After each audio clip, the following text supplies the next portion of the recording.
Welcome to the Film Florida podcast. My name is John Lux, and I'm the Executive Director of Film Florida.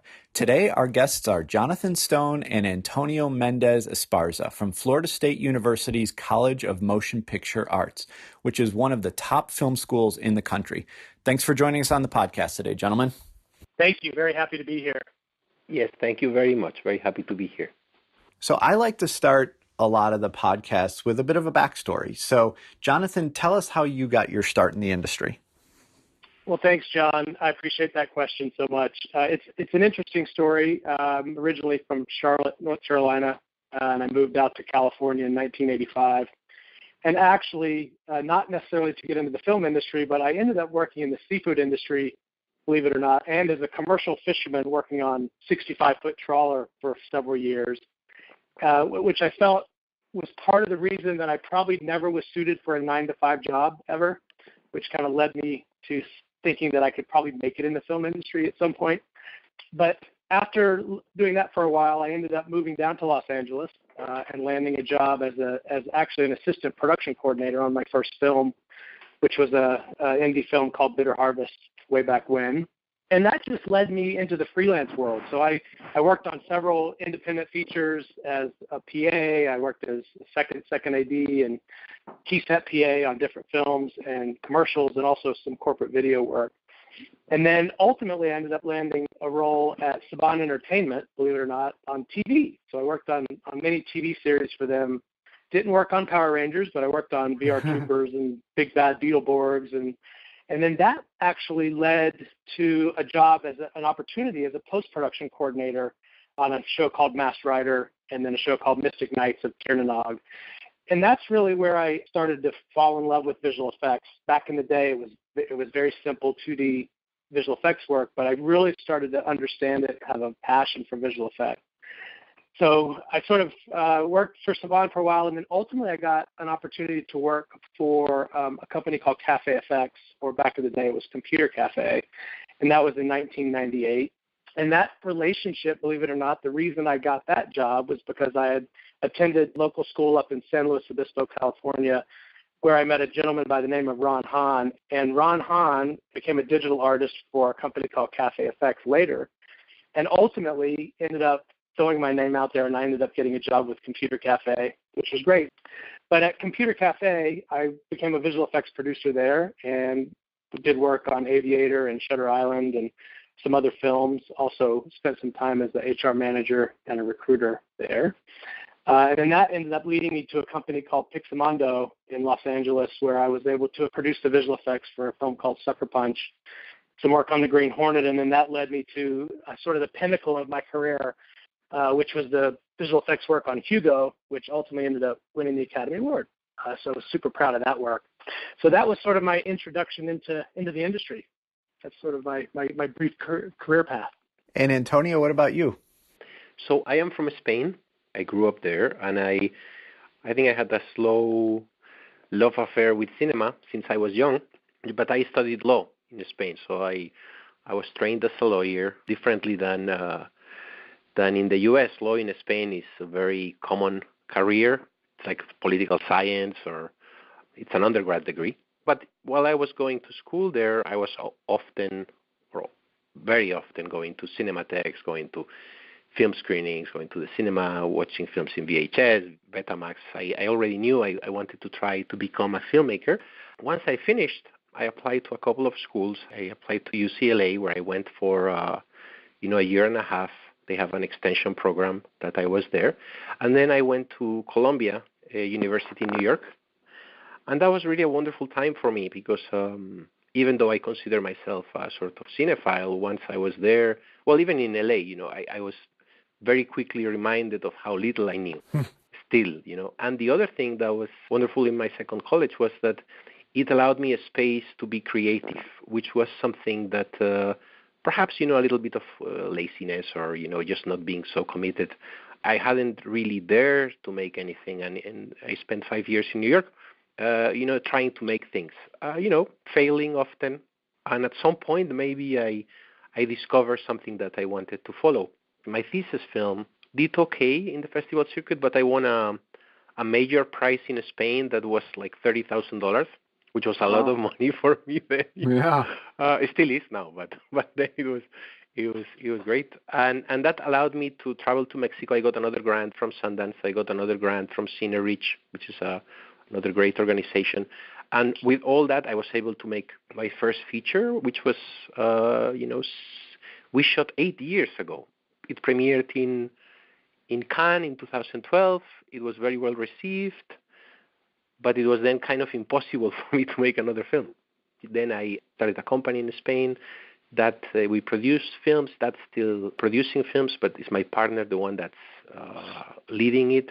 And 5 years ago, I came to Florida State to teach because I had a wonderful experience in a U.S. university. And Florida State is, very highly considered, and it's a great film school. So I thought it could be a great opportunity. So I came here 5 years ago, and it's been great. And not only that, but then I was able to make a film here, which for me was kind of a miracle.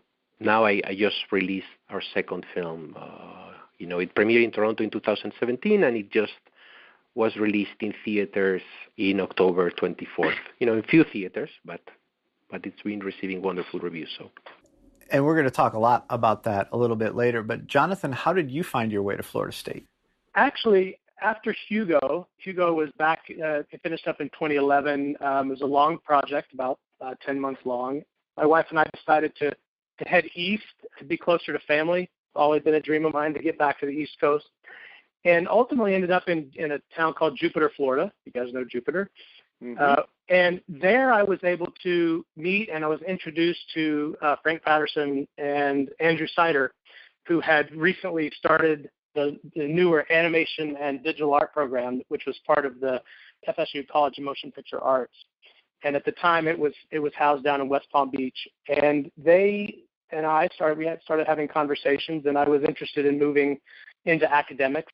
And so we sort of had a conversation about the program. And I think with my background in visual effects, they felt that it might be a good fit to help sort of develop the young program. And it was an opportunity that I couldn't pass up. Florida State has such a great reputation on the live action production side, and I was just really super excited to see how we could take all the experience from the program and move it, sort of build the animation and digital art program. So I couldn't pass it up. They talked to me, and we ended up coming up with a cool process, and I came on board, and then the program ended up moving from West Palm Beach up to Tallahassee, and I've been here 6 years, and it's really almost euphoric in the sense that it's a dream job, I think, for me anyway, because I get to still do what I love to do. I get to impart my knowledge back to these young students and see their excitement and their growth and their curiosity and help feed that. And it's just been a great process. It's a great school to be a part of. And the College of Motion Picture Arts at Florida State is consistently ranked in the top 25 film schools in America in multiple polls. This isn't just, an outlier. This is a consistent. What do you attribute that success to, and how do you, as a whole group, how do you plan to sustain that level of excellence?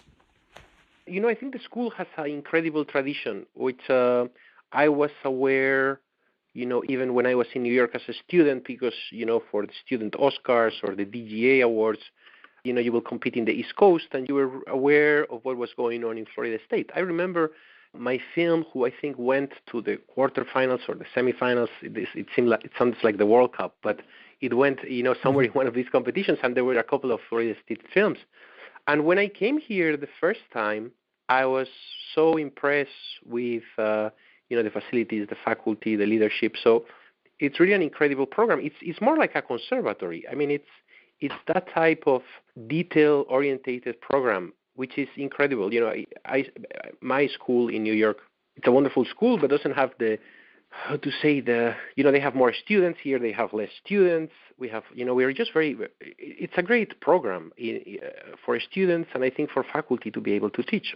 So how to sustain that? I think the continuing success, of course, of the students is very important. Of course, the leadership of the school probably has to, I'm not aware of, but I'm sure they have to do a lot of, push, because it's a very prestigious school, so you have to keep the prestige and the commitment. And I think for us, we just have to be, at least for me, I have to be aware of the tradition and the reputation and try to continue that path. Recently, we had just incredible success. Barry Jenkins, who graduated from here, who is has had a stellar career. Mm-hmm. That's the beauty of it all. Even though I wasn't teaching then, so I can take pride of it, but sort of also a lot of responsibility, because it's not like sure. here's my, So, but that's really something to look up to. What's very special about this program is the care that everyone puts into it, and actually also that gets transmitted to the students, and the students really care about each other, and they make their films together, which, in a city like New York or LA, you will hire crew members. Here you have to make the films with your peers, and that develops incredible bonds between them. That's very unique. I would agree, Antonio. I think that's super well said. This is an amazing college, and I think that if you look back, the legislature formed us, and the mission of the college is really to prepare young women and men for careers in this industry. And it is a conservatory model, I think, in a lot of respects. And I think what I sort of attribute the current success to the program, it's really the unwavering care and commitment by the faculty and the leadership of the college. And everybody loves what they do. And I think they're very passionate about it. At the end of the day, it's about imparting our knowledge onto the young men and women that want to get into this field. The faculty is largely made up of industry professionals who are still, where possible, keeping one foot in the industry so we can stay fresh and active. Technology changes, things change, and we have to sort of be able to be out there in order to do that. We're dedicated to the craft and love to teach, but I think also it's about the students.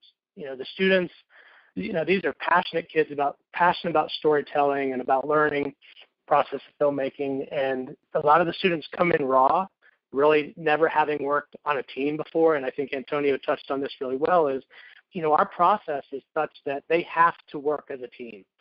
They work with the same 15, 20, 30 students over the course of their career here, 3 years at the BFA level, and so they really get to know these folks, and they really, they go through their trials and their tribulations, and they learn how to problem solve, and they learn how to deal with conflict and resolution, and those are things that are sort of real world that you don't get, I think, at other colleges. And then the other thing that I want to mention, too, is I think we're one of the only colleges that provides an equal level playing field across the board. We fund all the films. So every student has the exact same, industry professional and industry level equipment packages and grip trucks and cameras and gear and software. All students have an equal playing field. So it's just the limits are only what the students can create. They're not going to buy their way into a better film because they can afford better equipment. They're all going to have high level industry equipment, and I think that's a big part of the success of our students and the success of the program. Jonathan, you mentioned the faculty being industry professionals that are still active in the industry in an effort to stay fresh and stay up to date. And I know you're still doing some freelance visual effects work. So tell us about some of the current work you're on, as well as, if you can. But more importantly, tell us about how you balance that workload, because they seem like two full-time jobs. It's a great question. One of the other reasons that I feel like Florida State is the best school and with the best leadership is because they encourage it. The leadership will try to carve out time for you, provided our classes are covered, and all of our faculty are amazing. Our faculty will step up. If Antonio wants to go make a film, we're going to do everything we can to make sure he goes and makes that film. Because one, it helps, his career. He's bringing, our graduates and our students along, and we can figure out a way to get it covered back at home while he's out shooting. And it's the same with, I think, each faculty member. Myself, I can do a lot of work remotely, so I can do some work at home. So I stay active with, I'm on NDA, so I can't mention the companies. There's 4 companies that I work with where I do visual effects breakdowns, and I'll get scripts sent to me, and I can do that work from home, which is great. So it doesn't necessarily impact my teaching per se. If anything, it helps keep me sharp.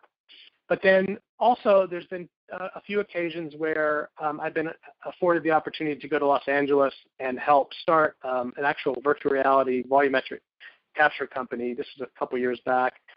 the opportunity came in, and I went to the deans, and the dean said, absolutely, this is going to help our college. This is going to help you.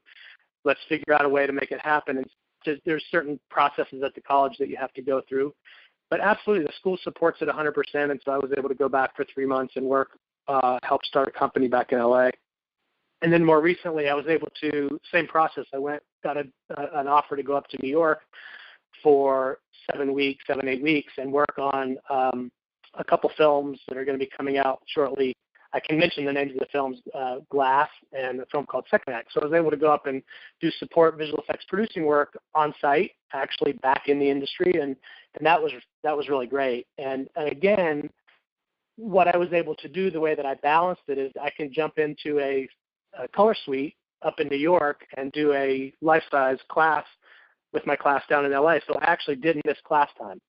I wasn't physically in the room, but I was able to do video conferencing and teach my visual effects. It was visual effects production management was the course I was teaching at the time, the classes I was teaching. So, and then some of the other duties were just covered by a few other faculty members, and it worked out great. And that's another reason that I think Florida State, it's great for us to be able to keep our feet in the industry and then bring that fresh perspective back to the students, so to speak. And Antonio, it'd kind of be an understatement to say you're doing some producing on the side. For those that don't know, you were the writer, producer, and director of the film Life and Nothing More. I mean, we could do an entire podcast just on that film. So instead of me asking a question, I just want you to talk about the film and anything you want to talk about. I am a producer in the film, but as I think I was trying to say early, in any film, a collaboration is so important. I guess in big films too. I've never made a big film, so in a small film, I think it's critical. And I've always been extremely fortunate. I would have never made this film without the help of the students who were integral in the whole development, casting of the film, which took over 2 years. And sometimes we would just be 2 or 3 people going to schools and Walmart, trying to meet people that could be in the film, trying to learn and stories, to talk with them. So it was a very uncertain project. The students were key, because otherwise I was just alone. In a different way, the students also encourage you, week after week, because in classes you often, maybe you don't every week, but sometimes students meet harsh criticism, and they don't give up. They just, next week they are ready with a new idea, and they are ready to, punch you back in a way. So, and then when you say the thing about the producer, I'm very lucky. I have, a friend who is a producer who was key. But even, the school was also key in making this film, because they were, they allowed me to make the film. They supported me immensely with equipment. They allow students to be part of the film. So even though, of course, I'm the writer, director, but it's even that title. I've read recently a little bit of the, the slight injustice of the author theory in terms of the film belongs to the director, and he should be the only one to receive any praise. And I don't think that's right. It's, at least for me, I'm always very aware of all the work that is required to make any film. And the films I've made, I know they belong to everyone. I haven't even talked about the actors, which in a film like this, which is played with non-professional actors who improvise every scene, they are the ones that make the film alive, and the film could be a complete failure without them. So the film also, myself, everyone owes a lot to the actors, and I'm very happy that every review is praising their performance so much. So in terms of my journey, for me it was a beautiful, as I said earlier, it was a beautiful film to make. It was the film I could make here, and it was a film that in a way made me much more aware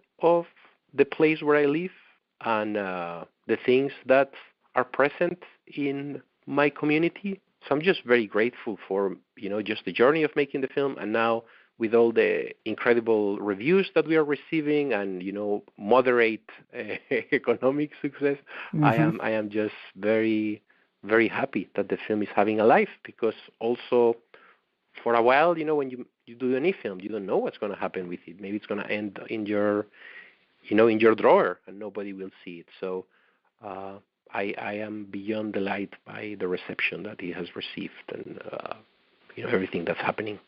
And the film was nominated and won a number of awards, most notably the very prestigious John Cassavetes Award. And the Independent Spirit John Cassavetes Award is presented to the creative team of a film budget at less than $500,000 by the Film Independent, a non-for-profit organization that is dedicated to independent film and independent filmmakers. So talk about the honor of winning that award. Well, that was insane. If I tell you the truth, that was insane. Well, it's insane. First, it's a small film, and you're in the Santa Monica Pier, in a sort of very lavish brunch with lots of alcohol, and you see Frances McDormand, Margot Robbie. You see Timothy Chalamet, the director from Call Me by Your Name. The director. Mm-hmm. So you're with all of them, but of course you're not with them. It's quite surreal. But Film Independent is a wonderful organization. Not only because they give this prize, they are similar to Sundance and to IFP in the way that they really try and nurture diverse independent voices, and they've been doing that for a long time. Even the notion of independent cinema, sometimes it's confusing, right? What is independent cinema? Is 3 billboards an independent film? It's sometimes it's very tricky to define it, but I think in the minds of many, independent cinema is that made with very little means and truly independent creatively and financially, which of course is hard. And so I think the fact that they have a prize like this is great. It's perhaps very close to the spirit of the organization and of their mission. So I was just immensely honored. We didn't think we were going to win. We were utterly shocked. And even the fact that the prize has the name of John Cassavetes, which of course was a wonderful, incredible director, incredible in how he approached acting and performance, and even his work on his films, how organic, how obsessed with a certain organic nature, had that in common with the person that that carries the name of the prize. So that was it was a sort of beautiful connection, and we were overly joyous on that occasion. Jonathan, Life and Nothing More is the second film in recent years following Moonlight that the College of Motion Picture Arts has had very close ties to. I know that there is additional work worth mentioning as well. What are some of those projects? And talk about what it means for those projects to have Florida State roots and what it means to the university to see the success of those projects. First off, I just wanted to mention that having roots at FSU is a testament to why this program continues to have success. Things that we've mentioned earlier in the podcast sort of speak to that. It's the relationships that the students have here. It's lifelong. They don't just meet, make a few films, and go away. It's about trust, and it's about knowing the level of professionalism that comes along with each and every student that walks out of here. And if you look at specifically Moonlight, you look at how they reassembled the team that basically were almost in the same graduating class together, and they didn't. It's almost like an unwritten language that they had because of the roots that they had at Florida State and what they were able to learn here. And I think that's a big part of it. And then, of course, Barry, wanting to remain sort of authentic to the roots of that film. All of these films that have roots here, it's a testament back to the program. But yeah, some of the more recent successes we've had. One of our editing faculty, Marisol Moricad, her film Angelica just won Best Diaspora Narrative Feature Film in the African Movie Academy Awards of 2018. We are super excited about that, as is Marisol. I mean, it's just an amazing film. She's from Puerto Rico, and it just also speaks to the diversity of our faculty, and it's just an amazing honor to have her here and for the success of that film. And then We have another faculty member, Jason Maurer, who's one of our animation directors here, heads up the animation part of the program. And actually, with the support of some of the FSU students, he was nominated for a regional Emmy recently for, actually last April was National Sexual Assault Awareness Month and then National Child Abuse Prevention Month. And Jason's very passionate about trying to keep those causes to light and what we can do about them. And he created a PSA called It's Okay to Tell for Lauren's kids. And it was written and directed by Jason, and then some of our students supported him on that. So that's another great way that the faculty and students here at FSU are having some really good success here in Florida. And then lastly, one of our students, a current student, Shay DeMond, just won a Student Academy Award for her alternative PSA about the Miami Seaquarium down in Miami that was closed after the hurricane. So we're having a lot of success at the moment, and we love that. It's a testament to the program, a testament to FSU, the faculty, the students, leadership. Very excited about that. This has been a great thrill for me to talk to both of you because I've always had a fondness for the College of Motion Picture Arts myself. And Antonio, I know how busy your schedule is right now. You're out on the road, and I sincerely appreciate you taking the time to spend a little bit with us. And Jonathan, I know your class schedule and your work schedule is crazy, so really appreciate the time that both of you were able to carve out and share with our listeners. Thank you so much. No, it's been my pleasure. John, thank you so much for this opportunity. That'll do it for this episode of the Film Florida podcast. Thanks to Jonathan Stone and Antonio Mendez Esparza for joining us. And of course, thank you for listening. To learn more about the Florida State University College of Motion Picture Arts, visit film.fsu.edu. That's film.fsu.edu. And of course, for more information about Film Florida, go to filmflorida.org, as well as our social media pages on Facebook, Twitter, Instagram, and LinkedIn. And finally, please don't forget to subscribe, rate, and review the Film Florida podcast.